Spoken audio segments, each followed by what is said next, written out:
Hello, welcome back to my fall curriculum self-study. If you'll remember, I am reading Latine Herbalism, and these are my notes. I told you in the last video that I would just pick you up at where I started my notes this time, and so that's what we're doing. This whole chapter has been about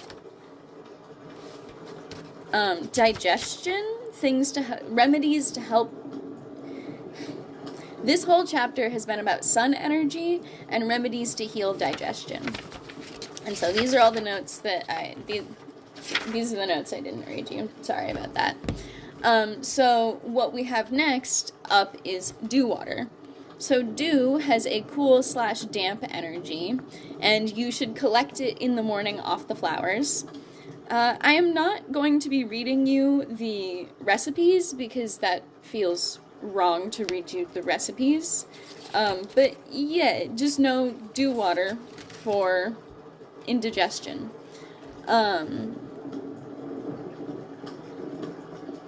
For a lemon sweep, I will tell you a little bit about this one. For a lemon sweep, you take 2 whole lemons and a 1/4 cup of alcohol, and you rub it over your body. And there's more to it than that. But in the chapter, it notes that this can raise your body temperature and your blood pressure, and I am very confused by that. And I would love, I think I understand the alcohol. The alcohol gets absorbed into your skin, and alcohol in general raises your body temperature, or makes you feel hotter, at least.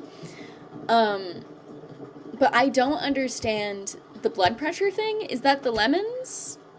I don't know. If anybody understands this, I would like some information there. So up next is chapter 6, Moon Energy. La Luna, the moon, is linked to the dream state. In this chapter, the author talked about historic Mesoamerican rituals, such as moon dances, crystal gazing, and moonlit plant baths. The author also notes that moon madness, which is the idea that when the moon is full, everybody goes a little hog wild, is a European concept. Why did I say it like that? European. I don't know why I said it like that. The author believes that energy of the full moon creates a low-grade electromagnetic field that heightens our own personal magnetic field, or interacts with our own personal magnetic field. And honestly, if anybody has some reading material on that, I would love to learn about it, because it sounds like a very interesting concept. Okay, so next up we have remedies for regulating the nervous system. First, we have chamomile tea. And chamomile is cool/dry, the taste is bitter, and the plant part you use are the flowers, stems, and leaves, and you can figure out how to make tea. You can figure out how to make tea. Next is a CBD alcohol rub, which you should rub on your chest before bedtime. I wonder if it has the same effect because of the alcohol of raising your blood pressure a little bit. Valerian tincture. Valerian is did I tell you that cannabis is energy, cold/damp, and the plant part you use is the bud? Valerian tincture. Valerian's energy is hot/dry. Its taste is pungent. I have never tasted valerian, so can anybody confirm that? And the plant part you use is the root. So this is apparently very strong, and so for relaxation, you should take a half dose, and for sleeping, you take a full dose of the tincture dropper thingy. Lavender salve. So if you remember, salves are defined by they're like the middle one. They're not as hard and waxy as balms, but not as liquidy as oils, and they will break and melt under pressure and under heat, but again, not as easily as oils. So lavender's energy is cool/dry, which when I was reading this, I was like, okay, I saw that lavender was up next, and I was like, I want to guess to myself what its energy is, and I did guess cool/dry, so look at me go. And the plant part you use is the buds. Lavender is something that I use all the time in witchcraft, and, just like a good lavender tea or lavender spray.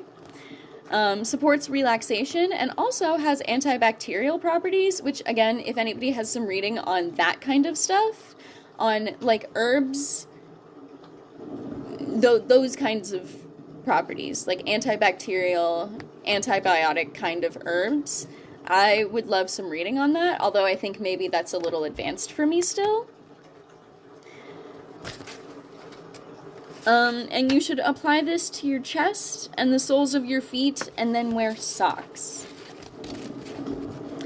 Up next is linden syrup. So the author made note that linden is viewed in Mexico, still to this day, as like for the upper class, while chamomile is viewed as its companion, but for like the working man, the everyday person. So linden's energy is cold/damp, and the plant part you use is the flowers and the leaves. People report vivid dreams and sleepwalking when they take linden before sleeping. And it contains a natural form of benzodiazepine.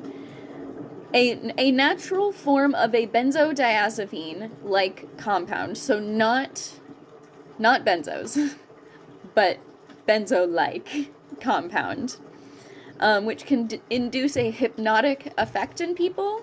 And if you don't know what benzodiazepines are, they're a class of drug that suppresses your central nervous system. So they're used for anxiety and insomnia and things like that. And this is meant for a deep sleep, like you're really sleeping. So some rituals to calm the nervous system mostly has to do with dream work. Except for this first thing, the obsidian mirror. The author noted that gazing into obsidian mirrors and doing like predictive work, I'm forgetting the word for it right now, was done in Mesoamerica and is still done in Mexico and a lot of parts of Latin America today. And that it should be done under night light, under the moon, or soft candlelight. And, afterwards you should take a cool shower. Up next is a Dreamtime mugwort. Mugwort is similar to linden in its dream qualities. And if you are going to use this, you should schedule like many hours for sleep. You should keep it away from pets and children. And yeah, that's all the notes I had. Chapter 7 is up next. Like, it's literally the next page I have, but I needed a break before moving on to chapter 7. So yes, these have been my notes.